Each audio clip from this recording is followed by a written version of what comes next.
the main thing I could say to people who are introverts is you have to be willing to fail. Hello, and welcome aboard another episode of the Captain's Lifestyle Podcast. This is your captain speaking, Taylor Morgan.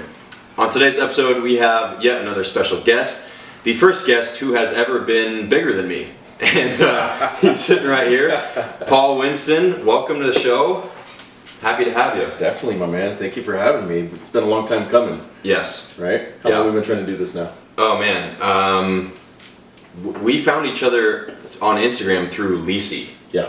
Right? Yep. And that was, what, 2 years ago? Dude, yeah, at least. Yeah. So Lisi's the fish oil that I always talk about.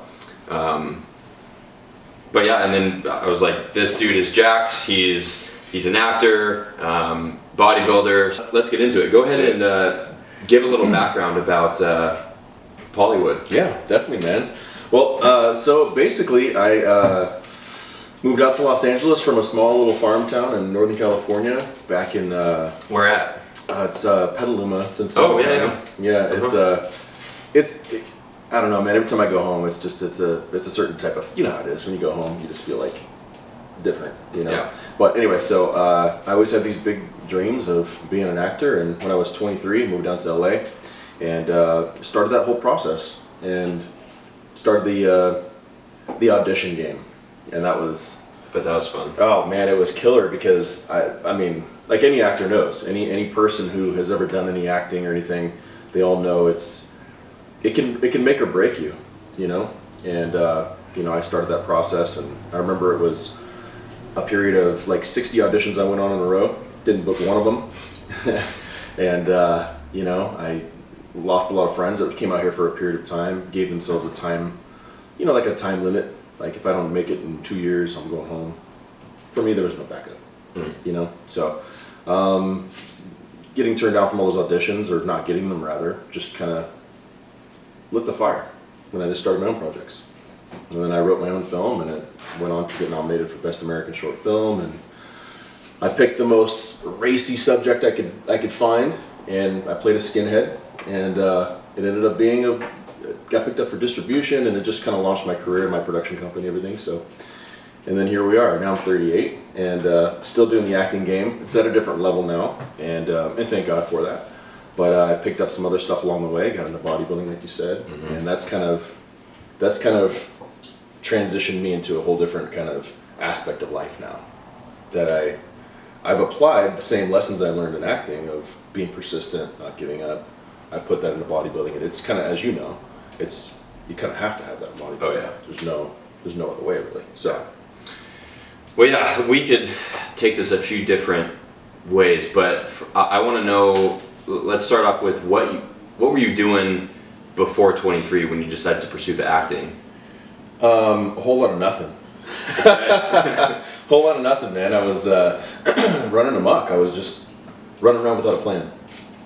You know, it's like I always knew I wanted to be an actor. I always knew I wanted to be in that industry. I always knew I wanted to do something in front of the camera.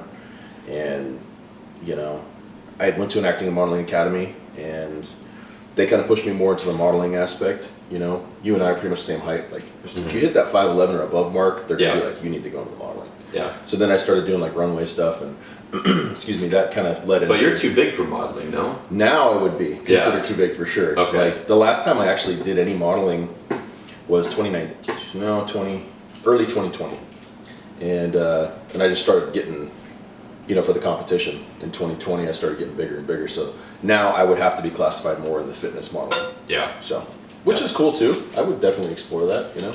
But as far as doing like runway, because I did runway at New York Fashion Week in 2019, I wouldn't be able to do it now, I don't think, unless it was the fitness aspect. Be walking down there with invisible lat syndrome. Like. I have that anyway. I totally have that. But I mean, the lats have grown a little bit now, but I've always had the invisible lat syndrome. Yeah. But yeah, man. So that's a whole lot of nothing, and it was good that I went through that though. It was good because you gotta, as a man, you gotta figure out your path. You gotta find your way, and you gotta build yourself. So, and I kind of, whether I knew it at the time or not, that's exactly what I was doing.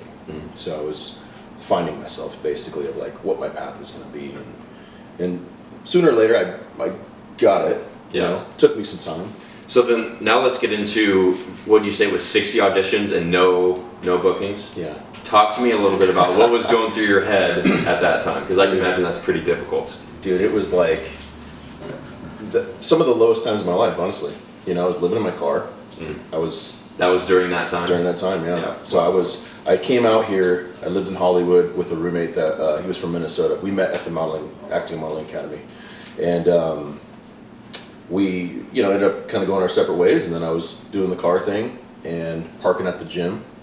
And I'd go and back then I was working out, but it wasn't like this. You know, I'd work out a little bit, but I hit the shower and then I'd get cleaned up and I'd go to my auditions. So I'd have, my trunk was literally my dresser. I had like big plastic, like Tupperware containers of like my clothes, like folded up. Wow. So I was somewhat organized. Yeah. Then I had my little section off the side with my headshots and my little postcards that I was mailing out to these agencies and whatnot. So I continued my path, which was good because I, you know, was in such a low place mentally. But it started to beat me down when I remember I went on like, I think it was close to like 10. And I was like to my agent, it was just a little boutique agency I got signed with, you know, and anyway, so I was just like, am I ever going to book something? And she was like, you know, you just got to stay positive, this and that. And so she was all positive at first. And then as I started not getting more and more jobs, I was becoming more positive because I was thinking of what she said. Yeah. And then she started becoming less positive because I wasn't booking anything Damn. and not making any money. So it was a tough time, man. It really was. And it was a point where I kind of got to that, do I move back home? Do I just tuck my tail between my legs? And, you know, I mean, I had explored potentially being a police officer at one point in time, and I was like, why don't I just do that? Because it's a for sure thing. Mm-hmm. You know, the path is already there. Everybody's, you know, I mean, not everybody, but that path has been walked a million times. Yeah. I know I can make, you know, $70,000 a year being a cop, which is a great career, by the way. If I was going to do anything outside of what I do now, it would be law enforcement or fire. Because I have nothing but respect for that. I was an explorer for the CHPs and stuff, so it is really cool. But at the same time, I always had that mentality in my head that I was here for something else. So I just remember like it was like an epiphany moment where I was like, okay, I'm either gonna quit and go home and just be another person that said, oh, I'm moving to LA and I'm gonna do this and that, and then everybody's gonna be like, what happened? What happened? You know, back then my town was really small. Now it's bigger, and then I was like, I'm not going out like that. Yeah. So, and then it just got to that point to where it was like that last little chunk, that last little handful of auditions that I wasn't getting. I was like, I was just reading this. I read this one particular book called Feature Filmmaking at Used Car Prices, and this book changed my life because it empowered me to take the reins of my career in my own hands. And then I was reading stories about Ben Affleck and Matt Damon, Good Will Hunting, stuff like that. Yeah. How they wrote that film, and the rest is history. And I was like, you know, I'm just gonna do this. Have you read Greenlight, Matthew McConaughey? No. That one just came out. Oh, McConaughey's writing books now? Yeah, it's very popular. I've listened to a few podcasts that featured him talking about green lights, and it's. I haven't read the book, but based on, you know, him as an actor, he's fantastic. I love his story, man. You know what? He's got I know he's got a nonprofit organization called JK Livin', Just Keep Living, and he did the character in Days of Confused, Wooderson, and that was the line that he put in there. It was from his own life because during that film, he had just lost his dad in real life. Yeah. So, and he was just saying, like, I don't know if his dad told him to just keep living or something like that, but he incorporated that into the film, and then it became this famous line, and now he's got like a company for that. So he's awesome. Amazing. I really do like his story. Sweet. So before we move on to something else, I want to get into what was it about, I don't know, your upbringing, your parents, or like what instilled that mindset in you that you had to keep going, like even though things weren't working out? Because this plays into bodybuilding. Like you have to have the right mindset in order to keep pursuing something, even when things are not, especially when things are not going well. So what do you think helped develop that mindset for you?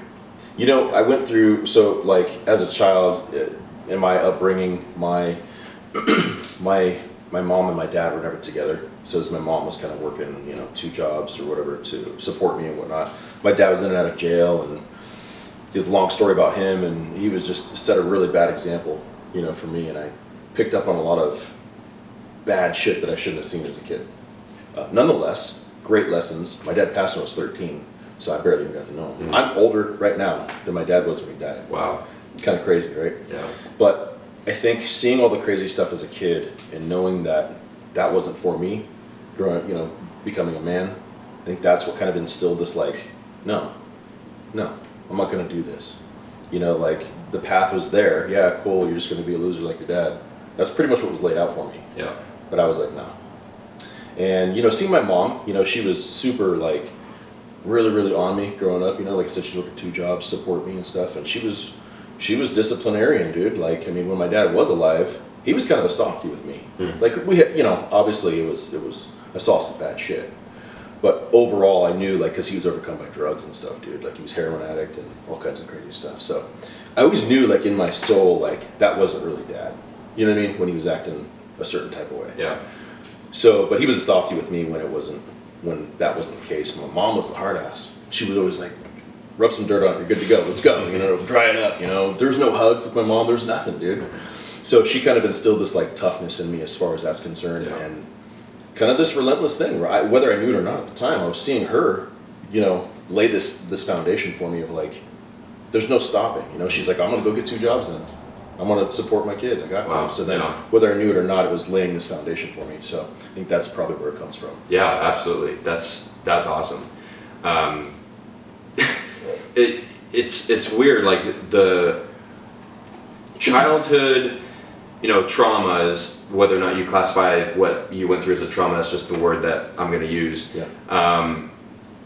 People can take that 2 different ways. That can either ruin your entire life, or you can use that to make you stronger, right? I feel like, and there's not really a lot that you can do about it at the time. Like, when you're a kid, you really don't have control over that situation, but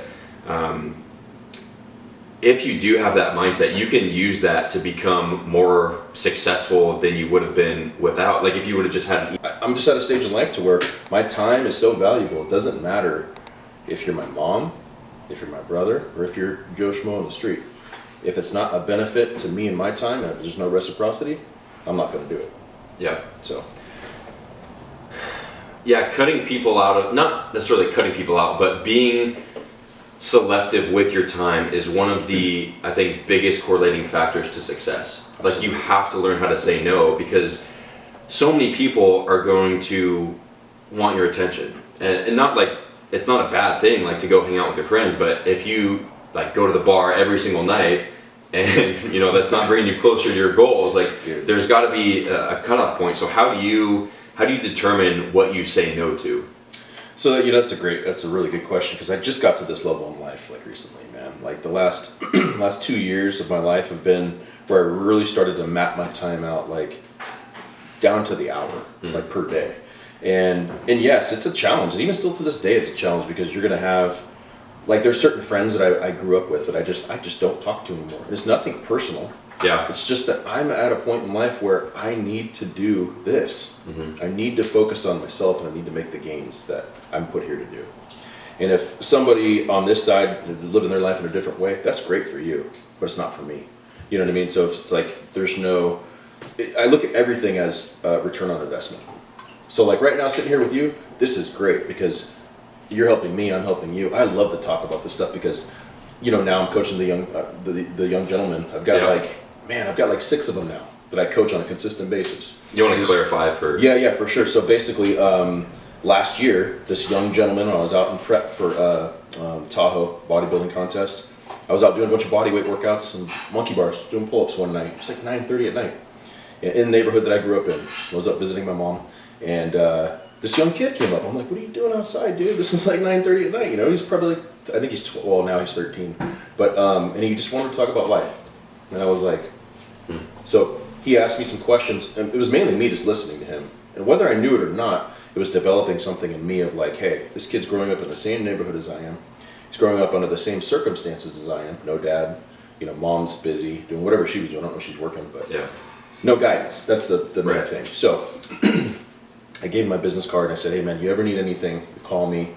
You know what I mean? We'll talk. I can help you with whatever. You just let me know. Because I've been there, I've done it. And he's telling me his life story and stuff. And, I felt for the kid, because it was me all over again. So when that started last year, I just started to talk to more and more kids his age and all the way up to 18. Young gentlemen. That's all I have so far. Is I'm totally down to coach girls as well, but it's young men. And the reason why is because they're lacking that male positive influence in their life. Yeah.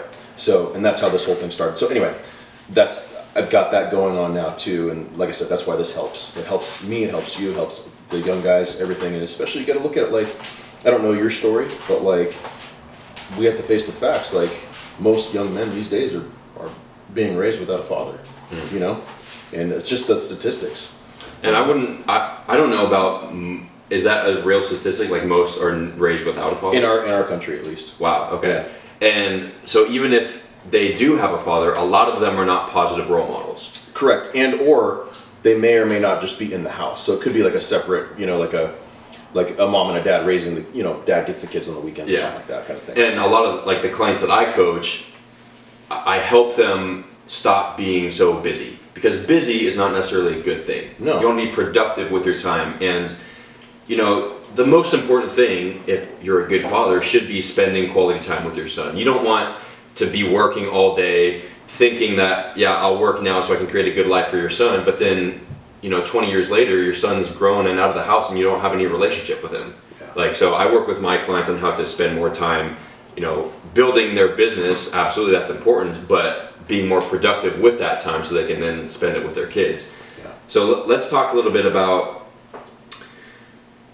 just manliness in America, because there's this whole movement of, you know, toxic masculinity, and it's bullshit. Like, yes, I agree, absolutely. Like, you should not. I think when people think of toxic masculinity, it's like just dudes being dicks. Right. Like, yeah, absolutely. If you're a dick, fuck you. Don't be a dick. I used to be that dick, so I can say that. Yeah.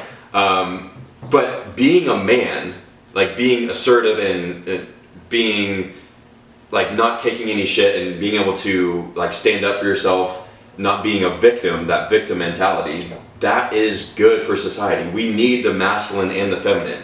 We need both of those. It's the perfect balance, right? The yin That's and the why yang. we were created to do that. And it's like, I think we have a lot of the problems that we have today in society because there's a lack of masculinity. 100%. You know what I mean? It's like, I mean, yes, I absolutely agree. There's toxic masculinity. I was an idiot before too. You know what I mean? We've been there. It's a good thing that we can admit it though. Yeah. Right? And you grow and you learn, and then you realize, hey, that's not how it be.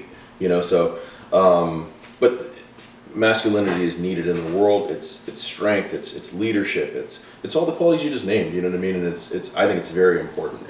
And again, back to my point. I think that's why. I don't have any stats to back it up, but I would hypothesize that that's why we have a lot of the issues we have today in our country and in society, because there's no strong males out there. You know what I mean? Let me know what you think about this. Are you familiar with the term like Rite of Passage? Somewhat. So Rite of Passage just means like you have to go through this certain challenge in order to whatever, be a man. In the Marine Corps, the Rite of Passage is like going through the crucible in boot camp. It's this really long, like 3-day thing with no sleep. You end with this long hike, and then you get to the top, and then that's when you become a Marine. You get handed your Eagle Globe and Anchor, they pin it on. That's like the Rite of Passage for the Marine Corps. And, you know, in tribes, they would have rites of passage like that too, like back in the olden days. Whatever it is, like you go out on a hunt, and then I don't know, you skin the animal yourself and you go back and roast it, and it's like this whole rite of passage that essentially makes you a man. And I think part of what's lacking in today's society is there is no rite of passage, because everything has been made to be so soft and cushy, and oh, that's okay, you got 8th place, you still get a trophy, like all this bullshit. There's no challenges anymore, and so kids are brought up thinking that they're just entitled to everything, and when something doesn't go their way, they play the victim mentality. Yeah. And I think that is what's contributing to just the lack of real strong men. Yeah. I think that plays a big role, is that there's no real challenges, and you can get the same thing in today's society by.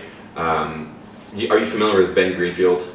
No. So he's like a biohacker. A lot of the information I get is from him, and he takes his kids, or he's developing them to, I think it's like at 13 or 14, they're going to go through this rite of passage where they go out by themselves in the woods on like a 3-day long whatever, like they have to go survive in the woods for 3 days, and then they come back, and I think he's going to have them do a little bit of plant medicine under supervision, and then that's basically their rite of passage. And you can get the same thing in today's society by like doing a hard Spartan race or like SEAL Fit, stuff like that. I just think that most people aren't doing hard things.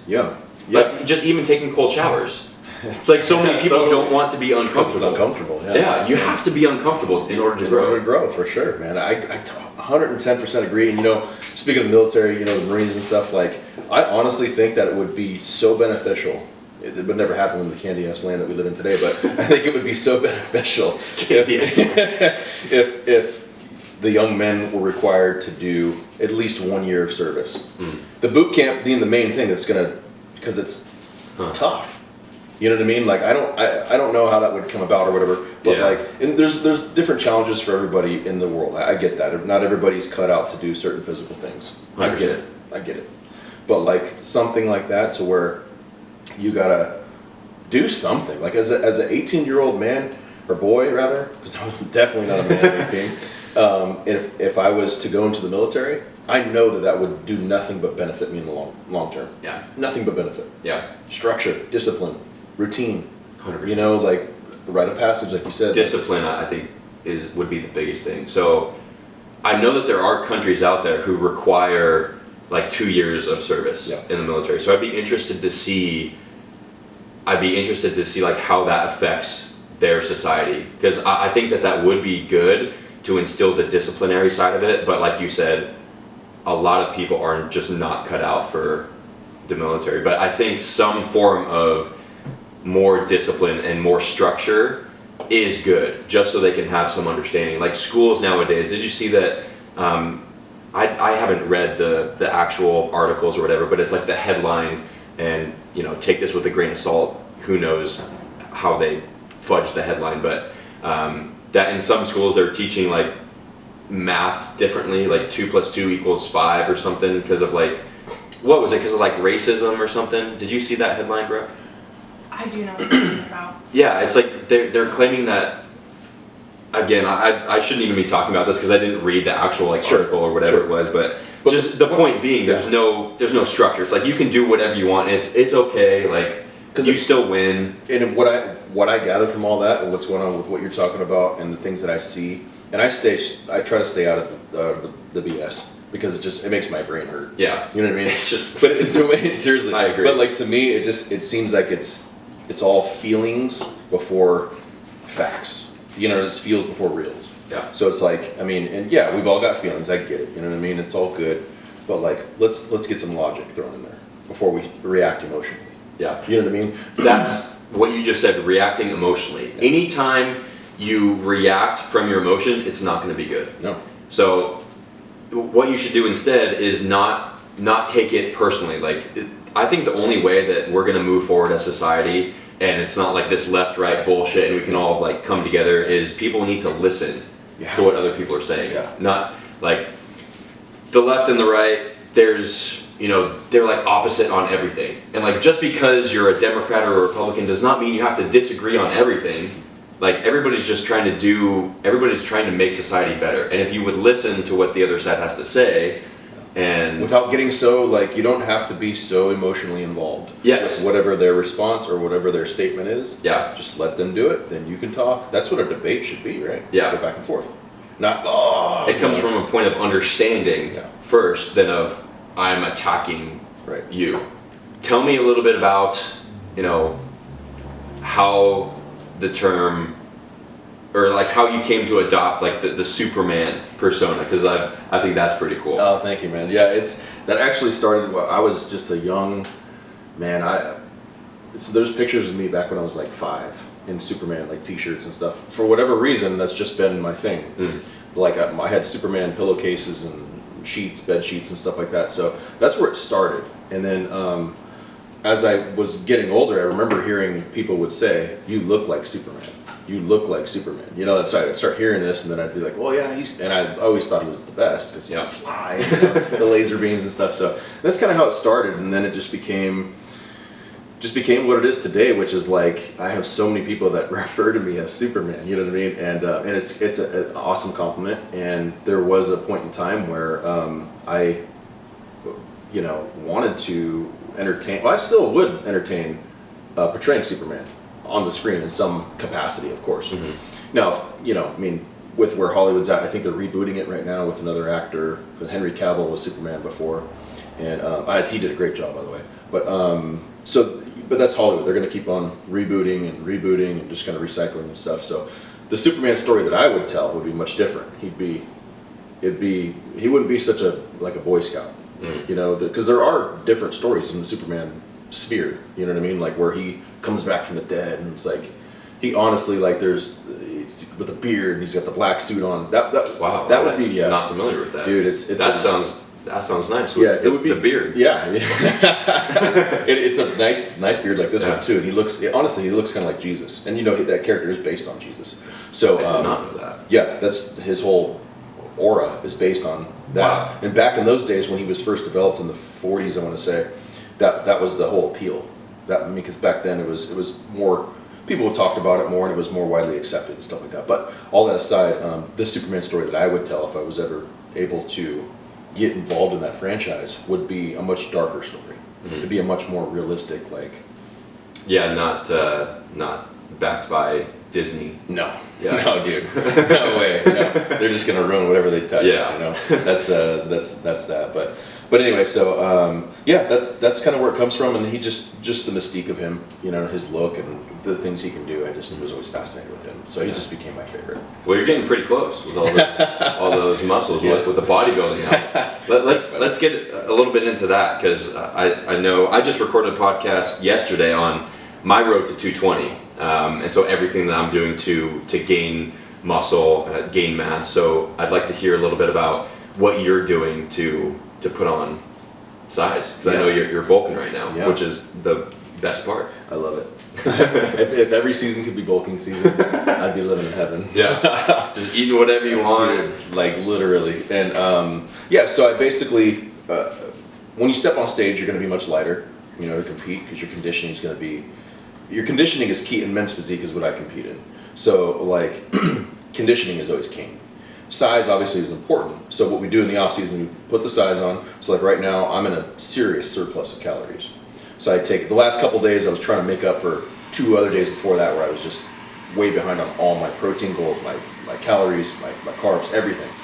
So yesterday and the day before, I really upped the ante, and I took in a bunch of foods that I normally wouldn't.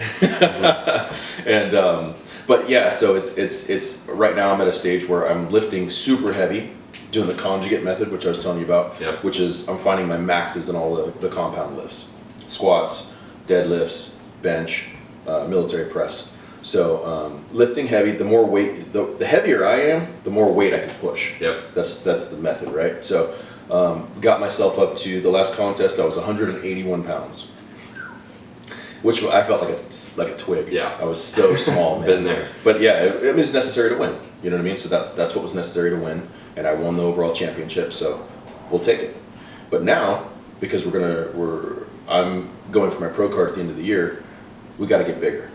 So I need to mimic that same conditioning I had at West Coast Classic, where I won the championship, but I need to be bigger on stage, like about 215 at 6% body fat with that condition. Sounds good to me. Yeah. That's what I'm going for EDC. Yeah. I like that. Probably, yeah. Yeah. That's probably what it'll be at. When I'm just my normal lifestyle, I sit around 7% body fat. And so, like I said, by that time I'll be 220. I'm guessing when I cut down some of the fat, I'll be around 215. But yeah, shredded. So I think that'll be. When is the EDC? That'll be a good look. That's in May. May 21st. So, coming up. Yeah. Okay. And like I said, I'm right on track, gaining 2 pounds a week. Good. Yeah. Are you tracking your calories and your? No, not at all. No. No, not at all. And you're doing this good? Yeah. Not bad. Well, I think it's because I have a pretty good understanding of what I'm eating. Right. And so I've tracked calories before, but I don't like doing it now because it takes so much extra time for me, and I just really don't enjoy it. Yeah. And so I'd suggest that other people track for a little bit, maybe for like a month or two, to just have a general understanding of how many calories are in each food, the macro breakdown, Yeah. how much they're actually eating. And then from there, I say, unless you're a competitive bodybuilder, where like everything literally matters, Yeah. then don't even worry about Trust me, if I wasn't competing, I would not be it. tracking. It's just, you know what I mean? it's like, it causes too much extra stress. Yes. And if you're just trying to look good and live a healthy life, like Yeah. you don't need to. Just focus on eating quality foods. For sure. Cool. So let's talk a little bit about your training method. So the conjugate. Let's get into that a little bit. Yes. That's Louis Simmons, who, Yep. if you don't know who Louis Simmons is, you might be scared if you look him up on YouTube. Totally. Yeah. Totally. Yeah. The conjugate method was brought. I mean, my coach, Skylar Vandiver, is my bodybuilding coach. I'm very fortunate to have him. Like, he has taught me everything I know about fitness, and basically, he took me under his wing, and now we're partners, business partners, and I co-own Ready to Win, which is a online personal training business that him and I run together. And now I feel great about it because, man, yeah, you know, I love to give back. And what better way to do that than to help somebody live a healthier life, you know, with fitness involved. You know, you look good, you feel good, right? So he told me about this conjugate method. I'm like, what the heck's that? Looked it up, saw the guy, and I'm like, okay, yeah, I'm in. It's legit. I'm in. So yeah, we started running. Like, what we did first was we'll find out where my max is to start before we started any training. Yep. So my bench was at like, it was like 250 maybe. No fucking Yeah, way. I mean, but When? I hadn't been like benching like that. Remember before, because I was just training for the contest. Okay. So I wasn't even training my chest like that. I was doing more like HIIT workouts and list workouts, you know, like low intensity, steady state. You know, we were doing more like Tabatas and stuff like that, because I was trying to get my conditioning right. So it wasn't like spot training quite, like leading up in the contest. So 250 for me was pretty good. I could always put up more, like 275 if I was really had a spot and I was really pushing. Was pretty much my max. Okay. So then, And how much were you weighing at the time? when I first started this conjugate method, I was about 200, 205. Okay. Yeah, 235 now. So it works, man. Yeah. It works. And then, Beefy. yes, and eating too. Eating a lot. Taking in, like I said, the surplus of calories. The heavier you are, the more weight you can push. Yep. So we started about that. I worked my way up, and then I remember when I put 315 up for the first time, and I was like, that's awesome. You know what I mean? And I put the 315 up one time, and I was like, that was great. Next time we go. So we steadily increase it every week. So I'll do like one day of maxes on bench, for example, because we're talking about bench. I'll hit 315. Okay, so 3 days later, 3 days later, I'll do volume training on chest, and I'll hit like speed workouts basically. I'll almost cut that weight in half, and then I'll just hammer out a bunch of reps. And then the next week, I'll go up in weight. Usually I try to go up about 10 pounds, 5 to 10, depending Each on where week? you're at. Yeah. Wow. So that's Okay. kind of what it's a modest goal to where you're not going to be super disappointed if you don't hit it, you know, because let's face the facts. Once you hit that 315 mark, man, it's a different ballgame. You know, that's when you start seeing people pop chest. Did you see that video Yes. Larry Wheels Yep. posted? Oh man, I saw that and I was like, Yeah. that kind of stuff makes me just cringe, Yeah. dude, you know? Well, I mean, once you get that big, if you're lifting lower weights than that, like if your form is good and you're not maxing out, you've got nothing to worry about. Like I don't know, I don't really remember the video, but if his elbows were like going out to the side, if you're watching the video version, if your elbows go out to the side in any type of pressing movement, push-ups, chest press, whatever, then yeah, that's going to put a lot of strain on your shoulder, and that's when it could pop. But if you keep your elbows closer together, the only reason why it would pop then is if you're lifting more weight than you should, or if you're on steroids and your muscles, your tendons can't keep up with the muscle load. That's the problem you'll see in my sport. Yeah. You know, guys with bro science going into it and they don't really know what they're doing. Yeah. And they try to go too heavy too fast. Yeah, that's a recipe for disaster. Totally. You know, and it's like,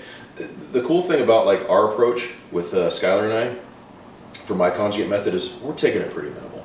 Like I said, 5 to 10 pound increments, it's not that much. And we're not even gonna go, if I hit 405 in this conjugate cycle, great. If I don't, we're gonna do one more leading up to contest. So Wow. I'll hit it on the next one for sure if I don't on this one. But 405, I'm good right there, bro. I don't need to go crazy. You know what I'm saying? Not I'm trying to get any competing in men's- powerlifting records. Yeah. No, I'm competing in men's physique. It's about looking good. You know, yes, you want to get strong in the off season. Yes, you want to build some muscle in the off season, but I'm not a power lifter. I'll never claim to be. I'll never try to be. Yeah. It's just not my thing. Yeah. You know what I mean? And I'm not going to be an open bodybuilder either, like Big Ramy. Like, I'm not going to do that. It's not my style. Yeah. So with us, with that minimal approach, it works really well, and it could work really well for everybody. I mean, it's a great method. Yeah, I highly recommend it for people who are interested in gaining some strength and size. Check into the conjugate method. It works. Strength and size, yeah, for sure. So let's talk a little bit about eating. Partly selfish, so to see if I can get any strategies for gaining weight. My secret weapon for putting on weight and eating more is CB1 weight gainer. So it's a supplement that reduces your metabolism and also makes it so I don't get full.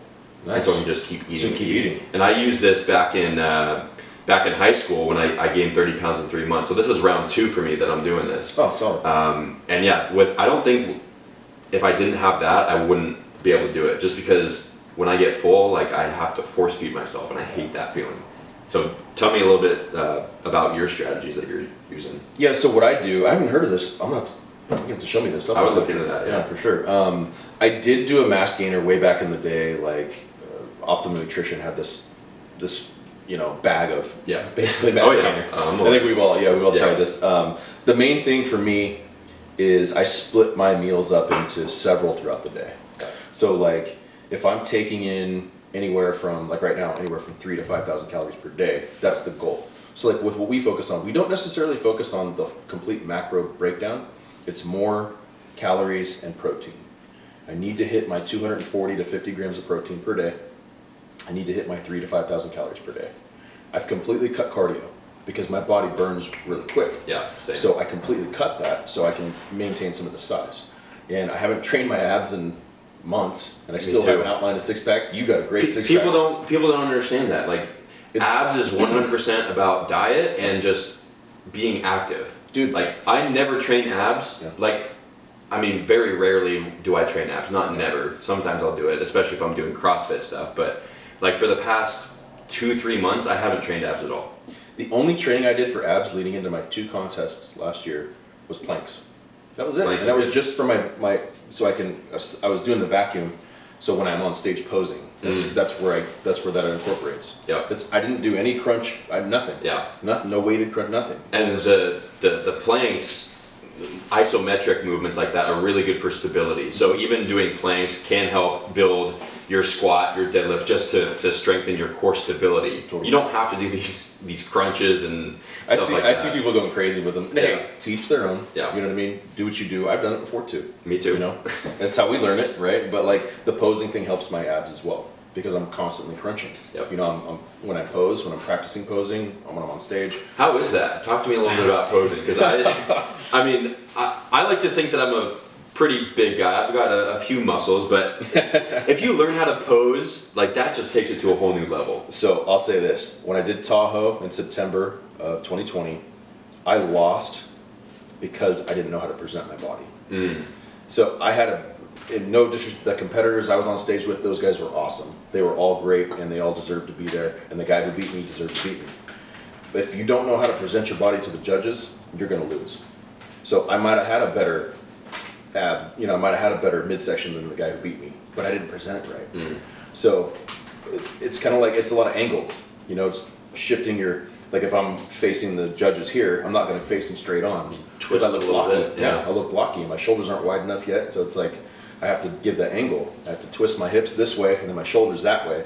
So it's uncomfortable at first. It's not natural. And you're going to feel like you're going to fall over, you know? And it's like, I remember even at West Coast Classic, the one I won in Huntington Beach, there's video of it too, and I was showing my guys, the other bodybuilders on my team, I was showing them, because I almost fell down. I was doing a transition right to my side pose, and I was like, you could see my feet stumble, but what did I do? I played it off. I just went with it. It didn't stop, and that's the main thing, is not stopping. You know, don't stop when you make a mistake, when you slip, or you fall, whatever. So you just keep going. Yeah. Own it.